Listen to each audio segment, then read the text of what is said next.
प्यारे विद्यार्थियों, स्वागत है आप सभी का आपके अपने ऑनलाइन यूट्यूब चैनल गुरु आज्ञा क्लासेस में। प्यारे विद्यार्थियों, आपकी क्लास आपके लिए बहुत ही महत्वपूर्ण है। आज हम हिंदी व्याकरण के महत्वपूर्ण 30 प्रश्नों को हल करेंगे। साथ ही ये जानेंगे कि किस प्रकार के प्रश्न आपके परीक्षा में पूछे जा सकते हैं, उन्हें किस प्रकार हल किया जाना चाहिए, क्या उनका स्तर होगा, विभिन्न प्रकार की बातें। तो आज की क्लास को बिल्कुल मिस ना कीजिए, देख कर जाइए। आइए करते हैं प्रश्न संख्या 1 से शुरुआत। तो मेरे प्यारे विद्यार्थियों, प्रश्न संख्या 1 में पूछा गया है कि परिच्छेद में कौन सी संधि है। परिच्छेद में कौन सी संधि है। देखिए, विकल्प 1 है गुण संधि, विकल्प 2 है व्यंजन, फिर है विसर्ग और दीर्घ। तो प्यारे विद्यार्थियों, परिच्छेद जो है परि प्लस छेद, इन दो शब्दों से मिलकर बना है और इसमें ई के बाद छ है। क्या है? छ। तो इसलिए यहाँ पर च का आगमन हुआ है। किसका? च का आगमन हुआ है। तो यह कौन सी हो गई? ई। देखो, ई तो स्वर है, लेकिन छ क्या है? व्यंजन। तो जब स्वर और व्यंजन मिलते हैं तो कौन सी संधि कहलाती है? आपके व्यंजन संधि कहलाती है। तो विकल्प 2 जो है वह आपके प्रश्न संख्या 1 का सही उत्तर है। बढ़ते हैं प्रश्न संख्या 2 की ओर। प्रश्न संख्या 2 में पूछा गया है विद्यार्थियों, निम्नलिखित में से किस समास में दूसरा पद प्रधान होता है। भाई, ऐसा कौन सा समास है जिसमें दूसरा पद प्रधान होता है? तो क्या कर्मधारय है, बहुव्रीहि है, तत्पुरुष है या द्वंद्व है? तो देखो, द्वंद्व समास में दोनों पद प्रधान होते हैं। तत्पुरुष जो होता है उसमें दूसरा पद क्या होता है? आपके प्रधान होता है। तो विकल्प 3 जो है वह प्रश्न संख्या 2 का सही उत्तर है। ठीक है विद्यार्थियों, बढ़ते हैं अपने अगले प्रश्न संख्या 3 की ओर। प्रश्न संख्या 3 में पूछा गया है, निम्नलिखित पदों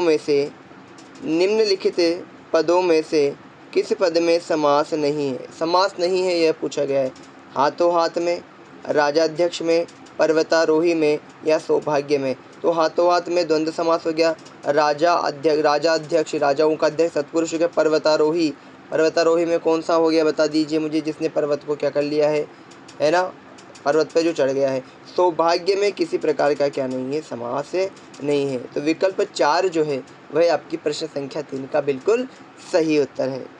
बढ़ते हैं प्रश्न संख्या 4 की ओर।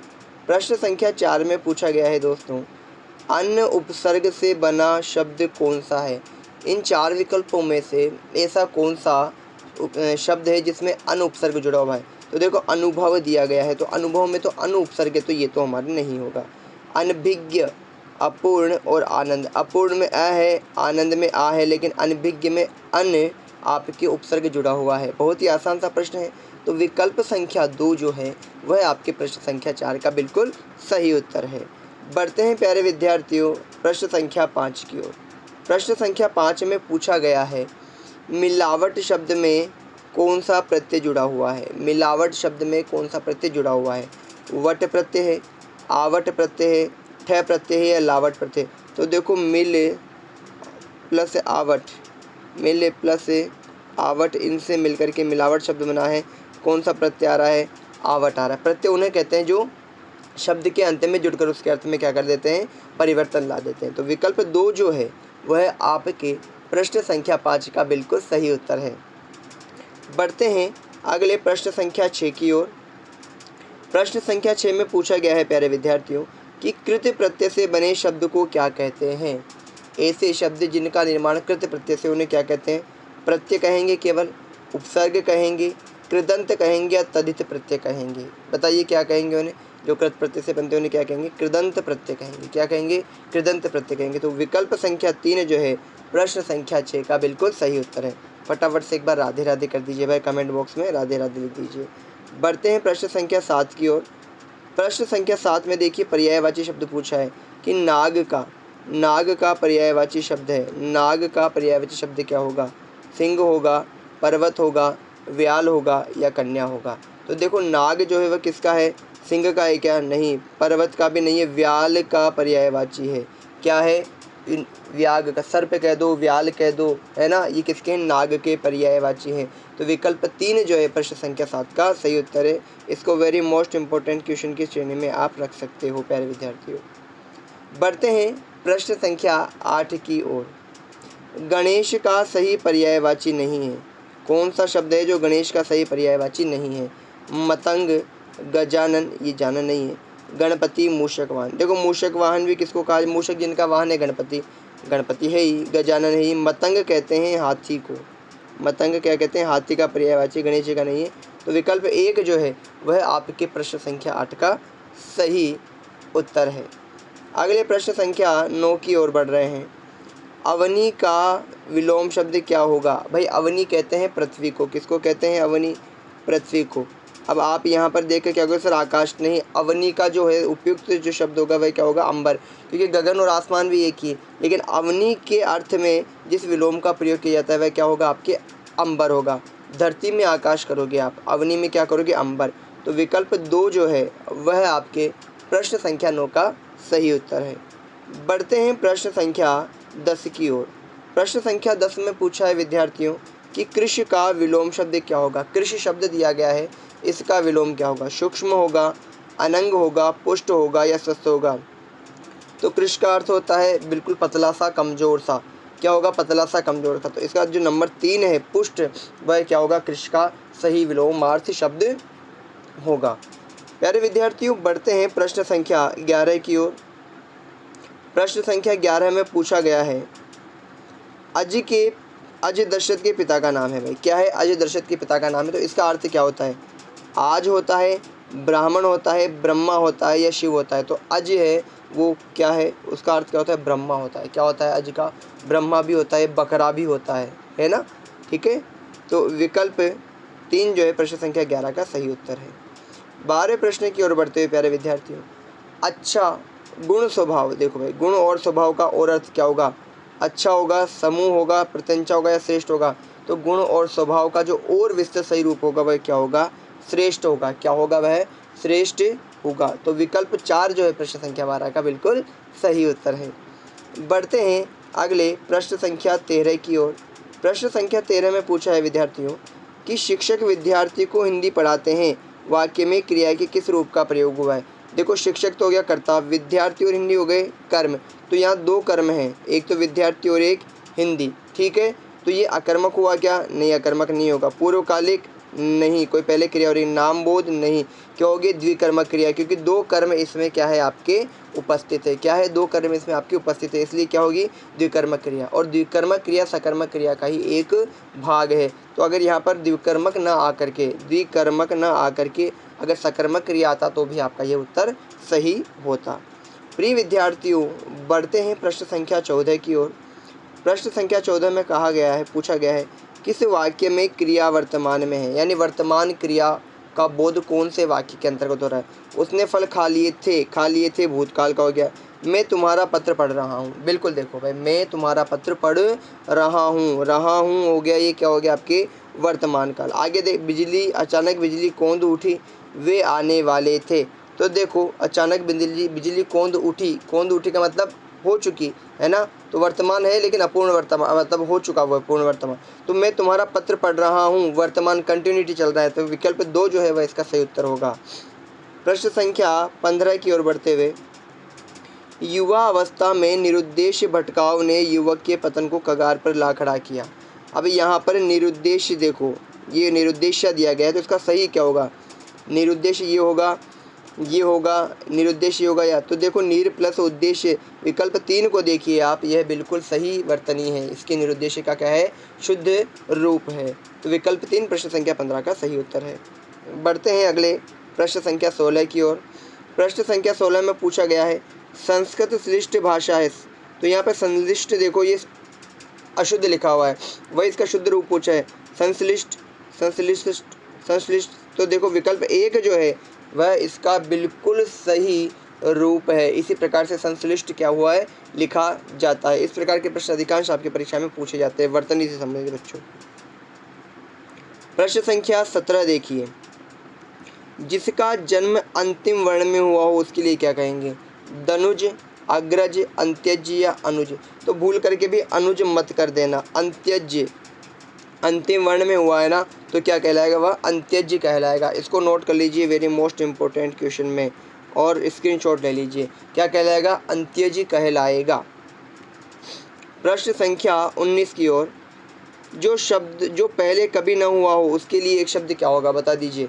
अद्भुत होगा, अद्वितीय होगा, असंभव होगा या अभूतपूर्व होगा? बता दीजिए क्या होगा? जो पहले कभी नहीं हुआ उसको क्या कहेंगे प्यारे विद्यार्थियों? अभूतपूर्व कहेंगे। क्या कहेंगे? अभूतपूर्व कहेंगे। बढ़ते हैं प्रश्न संख्या 19 की ओर। प्रश्न संख्या 19 में पूछा गया है, एक तो करेला दूसरा नीम चढ़ा, लोकोक्ति का क्या अर्थ है? एक तो करेला ऊपर से नीम चढ़ा, तो अत्यंत बुरे स्वभाव का होना होगा, बुरे बाप का बुरा बेटा होगा, कटु या कुटिल स्वभाव वाला व्यक्ति कुसंगति में पड़कर और बिगड़ जाता होगा, या मूर्ख के साथ ही अशिष्ट है। तो देखो, एक तो करेला क्या होता है? कड़वा, और ऊपर से नीम पे चढ़ गया तो और कड़वा, यानी कि कटु कुटिल स्वभाव वाला व्यक्ति और अधिक कुसंगति में पड़कर क्या हो जाए? बिगड़ जाए। तो विकल्प 3 जो है वह आपके प्रश्न संख्या 19 का बिल्कुल सही उत्तर है। बढ़ते हैं प्रश्न संख्या 20 की ओर। प्रश्न संख्या 20 में पूछा गया है, आए थे हरिभजन को ओटन लगे कपास, लोकोक्ति का अर्थ है। क्या अर्थ है भाई इस लोकोक्ति का? खेती में कार्य में लगना, इधर उधर भागना, उच्च लक्ष्य छोड़कर व्यर्थ कार्य करना, या बेकार करना। तो देखो प्यारे प्यारे विद्यार्थियों, आए थे हरिभजन को, यानी भेजा तो हरिभजन भगवान का नाम लेना था, लेकिन ओटने लगे कपास, व्यर्थ के कामों में हम क्या हुए? लग गए। तो उच्च लक्ष्य को छोड़कर व्यर्थ के कार्य में लगना, विकल्प 3 जो है प्रश्न संख्या 20 का सही उत्तर है। बढ़ते हैं प्रश्न संख्या 21 की ओर। प्रश्न संख्या 21 में पूछा गया है, गिरीश का सही संधि विच्छेद होगा, गिरीश शब्द का। तो देखो भाई, गिरीश जो है, सबसे पहले आपको पता होना चाहिए भाई गिरी किस प्रकार लिखते हैं। तो गिरी इस प्रकार होता है, और ईश जो है उसे इस प्रकार लिखा जाता है।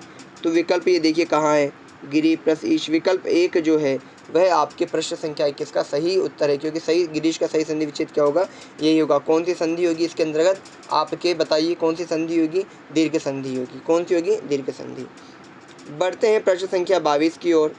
आदर शब्द से विशेषण बनेगा, बताइए आदरकारी बनेगा, आदर पूर्वक बनेगा, आदरणीय बनेगा, या इनमें से कौन? तो विकल्प 3 जो है आदरणीय, यह आपके बनेगा।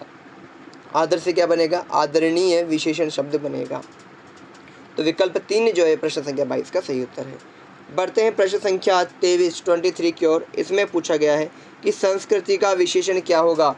संस्कृत होगा, सांस्कृतिक होगा, सांस्कृतिक होगा, या सांस्कृतिक। तो देखो भाई, संस्कृति से क्या बनेगा? विशेषण सांस्कृतिक बनेगा। विकल्प 4 को लॉक कर लीजिए प्यारे विद्यार्थियों। विकल्प संख्या 4 को क्या कर लीजिए? लॉक कर लीजिए। बिल्कुल सही उत्तर है आपके। बढ़ते हैं प्रश्न संख्या 24 की ओर। क वर्ण उच्चारण की दृष्टि से क्या है भाई? क का उच्चारण कहाँ से होता है? होठ से होता है क्या?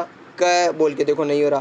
कंठ, क बिल्कुल कंठ से हो रहा है। क वर्ण जो है उसका उच्चारण कहाँ से होता है? आपके कंठ से होता है। तो इसलिए विकल्प 2 जो है वह प्रश्न संख्या 2 का 24 का बिल्कुल सही उत्तर है।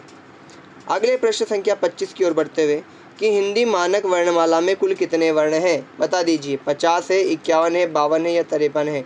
तो हिंदी मानक वर्णमाला में कुल वर्णों की संख्या कितनी है? आपके 52 मानी गई है। इसको भी इम्पोर्टेंट प्रश्न कर लीजिए, ये छप सकता है आपके पेपर में। बिल्कुल स्क्रीनशॉट ले लीजिए। मानक वर्णमाला का पूछा है, ध्यान रखना। प्रश्न संख्या 26 में पूछा गया है कि क, ग, ज और फ ध्वनियाँ कहाँ की? इनके नीचे एक एक डॉट लगा लीजिए, है ना। तो क, ग, ज और फ, तो ये फारसी और अरबी है। इनके नीचे डॉट यानी नुक्ता नहीं लगा हुआ तो ये हिंदी की हो जाती, लेकिन लगा है, और इनका उच्चारण क्या होता है? क का क होता है, ख का ख होता है, ग का ग, ज का ज। जैसे जमीन है, आप सीधा जमीन बोलते हैं, लेकिन जब जमीन में ज के नीचे ये लगा दोगे आप, तो उसको जमीन नहीं बोल के ज़मीन बोलोगे। क्या बोलोगे? ज़मीन। रेफ शब्द आ जाता है ये। बढ़ते हैं प्रश्न संख्या 27 की ओर। 27वें प्रश्न में पूछा गया है, मुझे किस प्रकार का सर्वनाम है भाई? मुझे अपने लिए जो होता है वह कौन सा है? पुरुषवाचक के 3 होते हैं, उत्तम, मध्यम और अन्य। स्वयं के लिए जो होता है वह उत्तम, तो मुझे का प्रयोग किसके लिए होता है? स्वयं के लिए होता है। इसलिए प्रश्न संख्या 27 में विकल्प 1 आपका सही उत्तर है। बढ़ते हैं प्रश्न संख्या 28 की ओर। इसमें पूछा गया है कि निश्चयवाचक सर्वनाम कौन सा है? क्या, कुछ, कौन? क्या प्रश्नवाचक, कुछ अनिश्चयवाचक, कौन प्रश्नवाचक? यह जो है यह निश्चयवाचक सर्वनाम के अंतर्गत आएगा। तो विकल्प 4 जो है प्यारे विद्यार्थियों प्रश्न संख्या 28 का सही उत्तर है। बढ़ते हैं प्रश्न संख्या 29 की ओर। इसमें पूछा गया है कि निम्नलिखित विकल्पों में से तत्सम शब्द क्या होगा भाई? यौवन, सूरज, भीड़, या संचालक। तो यौवन होगा। यौवन से क्या बना है? युवा बना है। सूरज, भीड़ और संचालक ये क्या है? आपके तद्भव शब्द हैं। क्या है आपकी? है तद्भव शब्द। तो विकल्प 1 जो है वह प्रश्न संख्या 29 का सही उत्तर है। अंतिम प्रश्न आज का, कि इनमें से तत्सम शब्द कौन सा है? घर है, गृह है, कुटी है, या उटज है? तो गृह जो है वह आपके कौन सा शब्द है, तत्सम शब्द है, बाकी सब क्या है आपके तद्भव शब्द है। तो विकल्प 2 जो है वह आपके प्रश्न संख्या 30 का बिल्कुल सही उत्तर है। तो मेरे प्यारे विद्यार्थियों, आज की कक्षा में हमने महत्वपूर्ण 30 प्रश्नों को हल किया, उनके तरीके को जाना, अंतिम अभ्यास किया कल के होने वाले एग्ज़ाम के लिए।